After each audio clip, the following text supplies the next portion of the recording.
నమస్తే welcome to Andhraprabha. Bezawada sitting TDP MP Kesineni Nani ఇంకా అలక వీడలేదు. అధిష్టానం పక్కన పెట్టడంతో ఆయన తీవ్ర ఆగ్రహంతో ఊగిపోతున్నారు. రాబోయే ఎన్నికల్లో ఎంపీ టికెట్ ఇవ్వనని ఇండికేషన్స్ ఇవ్వడంతో ఆయన పార్టీని వీడతారనే ఒక టాక్ వినిపిస్తుంది. అందుకు తన కూతురు శ్వేత కార్పొరేటర్ పదవికి కూడా రిజైన్ చేశారు.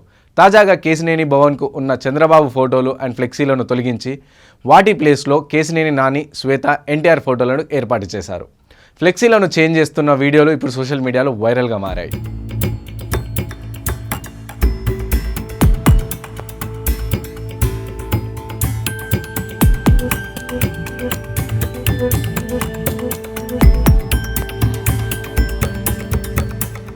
కేశినేని నాని కూడా లోక్సభ స్పీకర్ను కలిసి తన రాజీనామా లేఖను అందజేస్తానని చెప్పారు. స్పీకర్ అపాయింట్మెంట్ను కోరానని తెలిపారు. ఎంపీ పదవికి రాజీనామా చేసిన తర్వాత టీడీపీ ప్రాథమిక సభ్యత్వానికి కూడా రాజీనామా చేస్తానని చెప్పారు. ఢిల్లీకి చేరుకోవడానికి ఒక ఫ్లైట్ మిస్ అయితే మరో ఫ్లైట్ ఉంటుందని, అది కూడా లేకపోతే ప్రైవేట్ జెట్లో వెళ్ళొచ్చని నాని కామెంట్స్ చేశారు. దీంతో ఆయన పార్టీ మారబోతున్నారనే ఊహాగానాలు మొదలయ్యాయి.